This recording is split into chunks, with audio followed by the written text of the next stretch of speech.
আসসালামু আলাইকুম বন্ধুগণ, ঈদ মুবারক সবাইকে। আজকে ঈদের দিন। তো আজকে আলোচনা করব একটা বিষয়, সেটা হচ্ছে যে আমাদের দেশে এখন এই যে ইরান এবং যুক্তরাষ্ট্র ইসরায়েল যুদ্ধ চলছে। তো সেখানে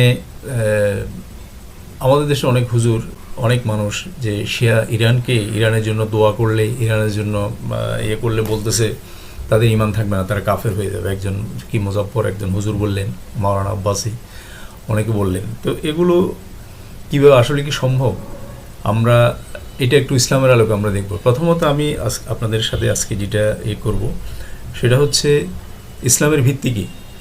ইসলামের যে 5টা ভিত্তি আছে, কালেমা, নামাজ, রোজা, হজ, জাকাত, এই 5টার মধ্যে শিয়া এবং সুন্নিদের মধ্যে কোনো মতবিরোধ আছে কিনা, এই জিনিসটা চিন্তা করলে আমরা বুঝে যাব যে তারা শিয়ারা কি মুসলিম নাকি অমুসলিম, শিয়ারা কি কালামা মানে কিনা, শিয়ারা নামাজ পড়ে কিনা।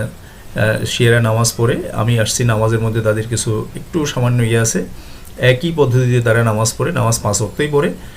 তবে তারা ওই জোহরের নামাজ এবং আসরের নামাজ, জোহরের নামাজ পড়ে কিছুক্ষণ অপেক্ষা করে। এটা আমি ইরানে ছিল যে এমন লোকের সাথেও আমি কথা বলছি, ওই একই টাইমে পড়ে না, জোহরের নামাজ পড়ে, তারপরে কিছুক্ষণ অপেক্ষা করে আসরের নামাজটা একটু আগে পড়ে ফেলে। এরপরে বাসায় চলে যায়, বাড়িতে চলে যায়। তারপরে মাগরিবের নামাজ যখন হয়, মাগরিবের সময় মাগরিবের নামাজ পড়ে, তারপরে আরেকটু কিছু সময় অপেক্ষা করে। সেই সময়টা কতক্ষণ? সেই সময়টা কি 30 মিনিট নাকি 1 ঘন্টা? নাকি আমরা জানি সাধারণত মাগরিবের পরে আমাদের দেশে 1-1.5 ঘন্টা পরে এশার নামাজের সময় হয়ে যায়। এরপরে মাগরিবের নামাজের পরে তারা এশার নামাজ পড়ে ফেলে। এখানে আপনি বিভিন্ন ইয়েতে দেখবেন যে মাগরিবের নামাজ পড়ে কিছুক্ষণ বসে থেকে যদি আল্লাহর জিকির আজকের ইবাদত করে এশার নামাজ পর্যন্ত করে, এখানে এক্সট্রা একটা সওয়াব আছে। হয়তো এসব চিন্তাধারা করে থেকে তারা এগুলি করতে পারে। তো কিন্তু নামাজ 5 ওয়াক্ত উভয়ই পড়ে। এরপর আসেন নামাজ গেল, হজ, তারা হজ করে কিনা? হজ করে। শিয়ারা ইরানের মুসলমান, হাজার হাজার মুসলমান সৌদি আরব হজ করতে যায়।